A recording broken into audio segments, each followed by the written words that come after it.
This is working at a group home. Oh boy. You through? How many is that? So many people saw this movie as teenagers and really felt seen, and this is what they were going through. John Hughes had an incredible ability to nail the voice of teenagers. I hate it. I hate having to go along with everything my friends say. And the stories that he tells, the things that the teens are struggling with, it's applicable today. Oh my God, are we gonna be like our parents? Not me. This is a melodrama. Being bad feels pretty good. You know what else is a melodrama? Being a teenager. You are a The longer you live and the more people you meet and the more places you visit, the more you realize one key truth. Holy crap, dude. Yeah. Whoa.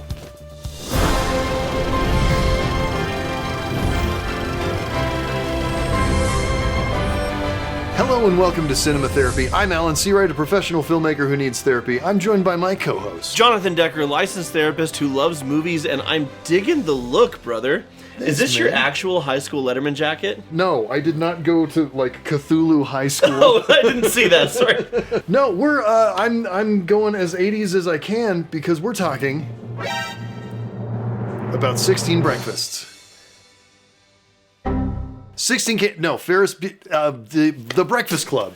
Awesome. This is actually my first time watching The Breakfast Club. Me too. I'd never seen it before. Somehow I, a child of the 80s and 90s, did not catch this on repeat on TNT. I feel like this was one of those movies during our teenage years that was just on all the time. Yeah. It was the Shawshank Redemption rule where you could flip through the channels on cable and it was always on. Yeah. This was one of those. If it wasn't Ferris Bueller or Saved by the Bell, it wasn't a teen experience I was interested in. And now I'm like discovering all these as an adult. Lots to mine here. This is absolutely essentially a full day of group therapy without a therapist. It's like if you remove the therapist, just say, good luck. Go, kids. Yeah. I'm sure all you 16-year-olds will figure it out.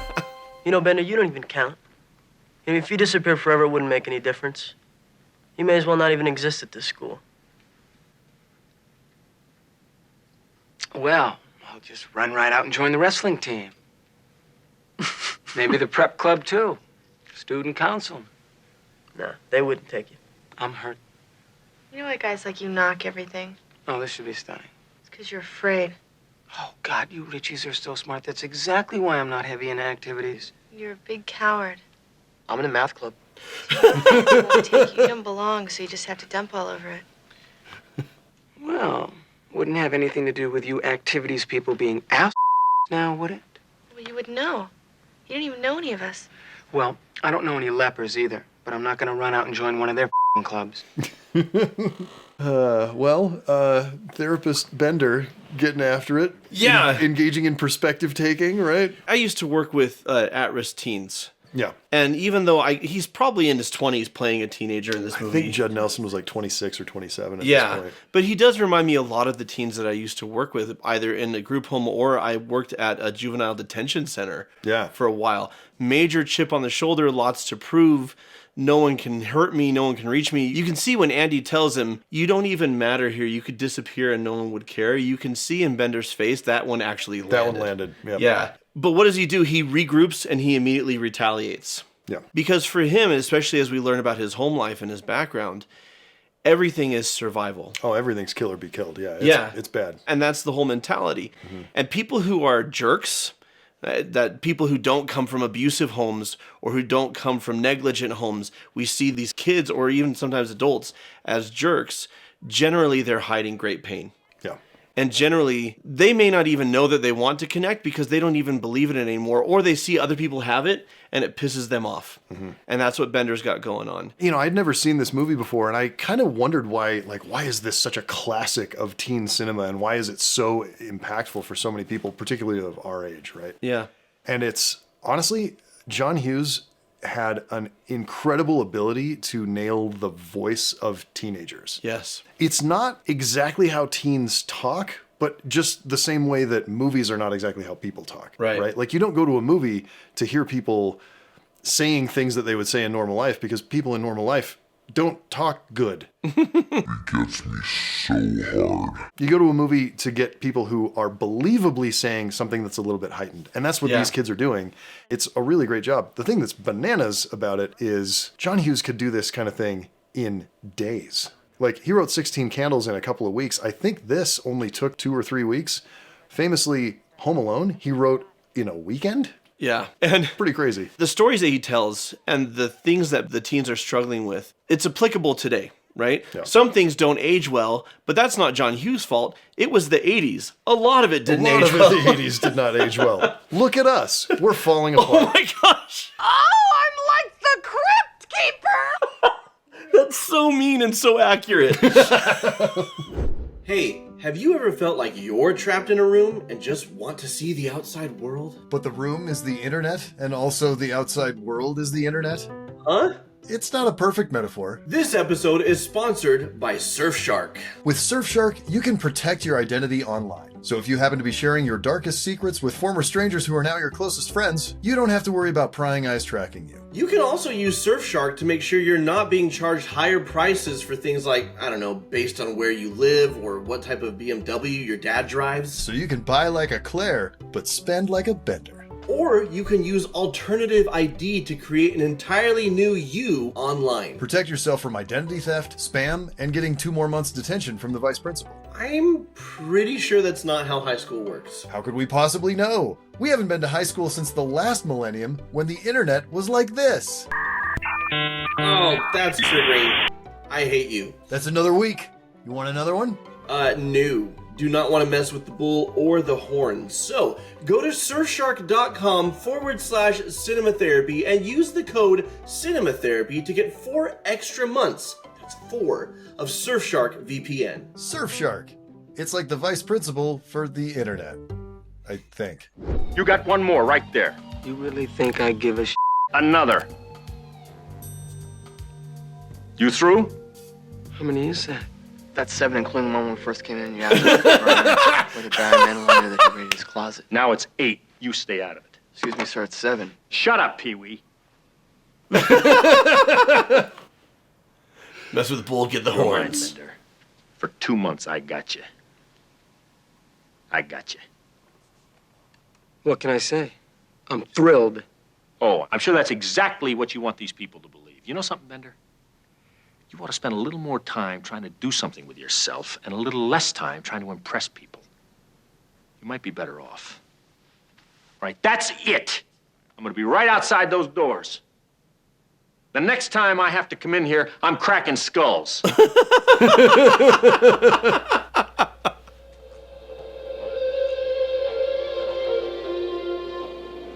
This was such a fun moment right here.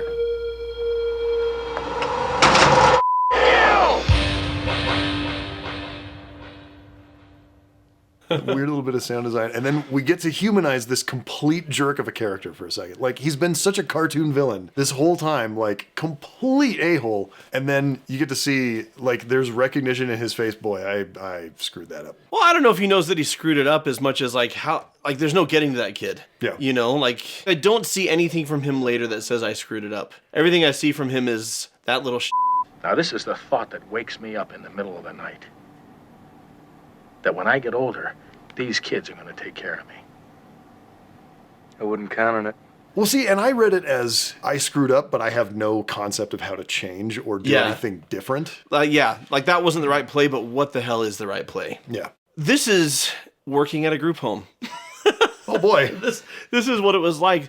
And sometimes this is what parenting is like. It's all about giving them a sense of autonomy and honoring their ability to choose as much as you can. And what Vernon, the vice principal, is doing here that's so off is he's taking it personally. Bender is engaging in a power struggle, and Vernon could sidestep it. He doesn't have to engage with this little punk. He doesn't have to go toe-to-toe with him, but he's got something to prove. You will respect my authority. What you've done is undermine your authority as an authority figure, because everybody sees how frail your little ego is, and how much you need to establish dominance through control. Big mistake. The easiest way to win an argument against somebody when there's a struggle for control and power is to immediately let them win and let them know that it doesn't matter and you don't care. You just won the most pointless battle of my entire day. Great job. That's good advice. And there's also another thing here that is kind of hiding under the surface, and this was a read from our producer, Megan. He might just be kind of trying to get detention so he doesn't have to be at home. Because, we find out later being at home, not great for Bender. Yeah, because Vernon will talk about crushing skulls, but he won't actually do it. Right. And that's different from Bender's dad. That's a good point. All right. What about your family? Oh, mine? Yeah. It's real easy.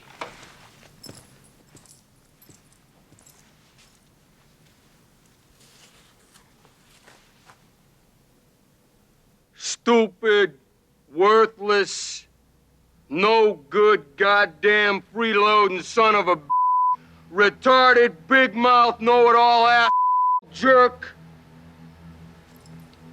You forgot ugly, lazy, and disrespectful. Shut up! Who fixed me turkey pot pie? What about you, Dad? You. No, Dad. What about you? You! No, Dad! What about you? You!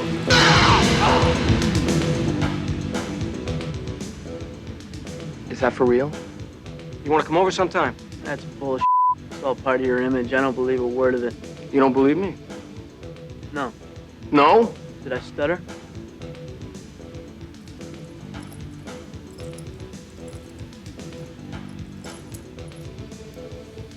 You believe this? Huh? It's about the size of a cigar. Do I stutter? See, this is what you get in my house when you spill paint in the garage.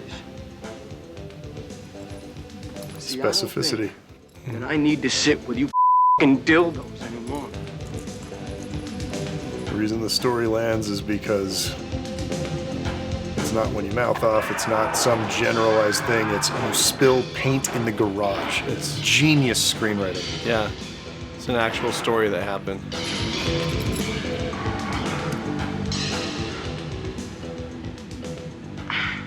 This is the truth of adolescent development. As we grow, our emotions become more intense and more complicated. That's the whole point of Inside Out 2, right? Yeah. But at the same time, our processing power is still catching up. Yes. And it's hard enough, even if you're just going through it and you're from a stable home and people love you and there's food in the fridge and clothes on your back and no one puts a hand on you unless it's affectionate. You're from Anthony Michael Hall's Leave It to Beaver house, right? Yeah. Even if you come from an ideal home, how much worse if you come from an abusive home? It is very true about teenagers. Sometimes it's true about adults that people who need love the most ask for it in the most unlovable ways. Right. Listen, it's great screenwriting. It's really good. This is a melodrama. The emotions are big and they're over the top, but you know what else is a melodrama?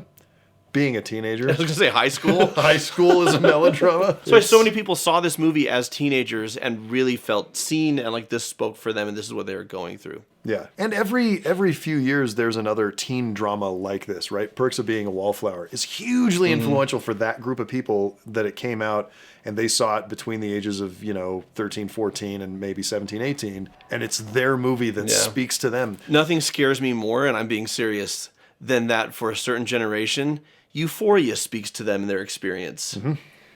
Good heavens, you guys. Oh, he's so hot and so miserable. It's a lot. Let us help you. It's Please. a lot. And by us, I mean the therapeutic community, because if that's what you're going through, Not good me. Lord. I have no idea what to do. I'm terrified.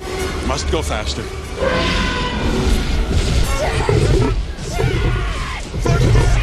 Please. I was just thinking,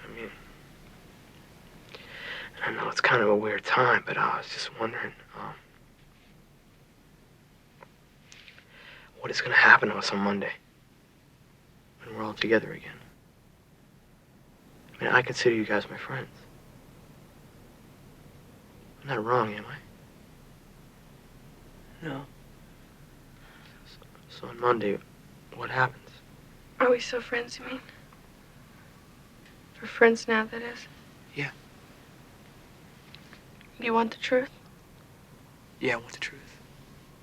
I don't think so. With all of us, or just John? With all of you. That's a real nice attitude, Claire. Oh, be honest, Andy. If Brian came walking up to you in the hall on Monday, what would you do? Picture this, you're there with all the sports.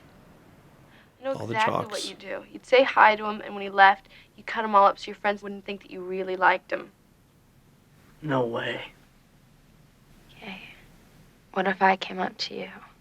Same exact thing. You are a... Why? Because I'm telling the truth? That makes me a... No, because you know how that is to do to someone. And you don't got the balls to stand up to your friends and tell them that you're gonna like who you wanna like. Okay, what about you, you hypocrite? Why don't you take Allison to one of your heavy metal vomit parties? What if you party in the parking lot at lunch and get higher? What about Andy, for that matter? What about me? What would your friends say if we were walking down the hall together? They'd laugh their asses off, and you'd probably tell them that you were doing it with me so they'd forgive you for being seen with me. Don't you ever talk about my friends. You don't know any of my friends, you don't look at any of my friends, and you certainly wouldn't condescend to speak to any of my friends. So you just stick to the things that you know. Shopping, nail polish, your father's BMW, and your poor, rich, drunk mother in the Caribbean. Shut up! And as far as being concerned about what's going to happen when you and I walk down the hallways of school, you can forget it, because it's never going to happen. Just bury your head in the sand and wait for your prom. I hate you. Yeah? Good. I'm so glad that this scene is in the movie. Okay, then I assume Allison and I are better people than you guys, huh? Why? Why are you so glad? Because it keeps it real. I love that there's a character, and I really love that it was Molly Ringwald's character, the sort of sunshiny, happy-ish one. Yeah. The one you would expect to say, of course. Of course we'll be friends. Yeah. I'm kind and a nice person. And she's the one who is honest about, I don't think so, I don't know. Yeah. It grounds the movie in a way that keeps it from being a saccharine Hollywood story where everything ends up happy and it's wonderful. It's like, well, life's messy. Yeah. Well, we don't know what's going to happen. And I think of high school. I mean, and this continues into adulthood, but especially in high school, our social connections are everything. Yeah. And we often tie our worth to social acceptance. Yep. Are we cool? Are we accepted? Are we bullied? Do people judge us or exclude us? Or are we welcomed in? And that is social capital. That is the currency of high school. Yeah. And part of maturing into adulthood, and there are people who figure this out in adolescence, I'm not saying they're not, but part of maturing into adulthood is having that strong sense of self and autonomy where I am going to like who I like, be friends with who I'm friends with, and there will be people who judge me and us for that, and who cares, who needs them, because I'm going to be real, because that's the only way to be. But generally, you have to go through a period of being fake to understand why that doesn't work. Yeah. And that period is usually called high school. It's usually called high school. Well, when you talk about keeping it real, like how each character speaks here is true to everything that's been established about who they are. 100%. Because Bender, whoever his friends are, he is very defensive of them and protective of them. Mm-hmm. Because even if they're messed up miscreants, they're his messed up miscreants, and he doesn't belong anywhere else. I don't know that he's putting on an act. I think his putting on an act is just being the loudest, most open version of himself and daring people to judge him for it. And his friends are the people who were just like, right on, man. Yeah. I do question whether he is just posturing now or whether she's right, that he would reject her in front of his friends. Yeah. Right? And I love that Emilio Estevez's character, who we see is kind of like this tough guy, but he's got a tender heart. He is changed by this experience. And when he says, no way, like I would own our friendship, I believe him. Yeah. So I think it's cool that you have these disparate viewpoints, and why they arrive there is organic to everyone we see on screen. Would you do that to me? I don't have any friends. Well, if you did. No. I don't think the kind of friends I'd have would mind. I just want to tell each of you that I wouldn't do that. I wouldn't, and I will not. Because I think that's real shit. Your friends wouldn't mind because they look up to us. You're so conceited, Glenn. You're so conceited. You're so, like, full of yourself. Why are you like that? I'm not saying that to be conceited. I hate it. I hate having to go along with everything my friends say. Then why do you do it? I've done group therapy with teens, and this feels like it. Yeah. You don't understand. You're not friends with the same kind of people that Annie and I are friends with. You know, you just don't understand the pressure that they can put on you. I don't understand what? You think I don't understand pressure, Claire? Well, what's crazy is... Well, you! You! Man, he's 17. Yeah. Anthony Michael Hall is 17 in this. Molly Ringwald was like 17 or 18. Yeah. The other actors are like all in their early or mid-20s. But holy crap, dude. Yeah. Whoa. Yeah. That's big. The Breakfast Club hooked its young viewers in the 80s by presenting relatable characters. Everybody saw themselves in somebody. Yeah. Right? But then it gives them this therapeutic gift to help them in their real lives, which is everybody who you despise or who excludes you is just somebody who's hurting. Yeah. Yep. And what they're coming to see right here in this scene, because they saw him as perfect home life, happily married parents. Getting straight A's, he's a brain, you know, kind of a nerd. And how devastating it is for him, the amount of pressure that is put on him to be perfect. Yeah. And how disappointed they'll be in him if he's not. And one could say, well, that's not the same as someone digging a burning cigar into your arm. You're right, it's not the same, but it's still suffering. So 2 of my favorite books, you've heard me talk about Man's Search for Meaning, but there's also The Choice by Dr. Edith Eger, 2 books written by Holocaust survivors who became therapists. In both of those books, they talk about how suffering is suffering, which isn't to say that it's all the same. Obviously, being in a concentration camp is worse than, you know, what I go through on a daily basis, for example. And yet both of them come at it from pain is pain and deserves compassion and understanding and love, making space for it. Whatever it is, that we don't need to set a value system to it or say your pain doesn't count because there's greater pain. Like, we could acknowledge that one pain is greater than the other, but they're both pain. Yeah. And this is what they're all learning about each other here. And it teaches them something about themselves, which is we can let go of what we got from school, what we got from our homes, what we've learned from everybody else, and create something new, which is we all belong, and we can all accept and see ourselves in each other.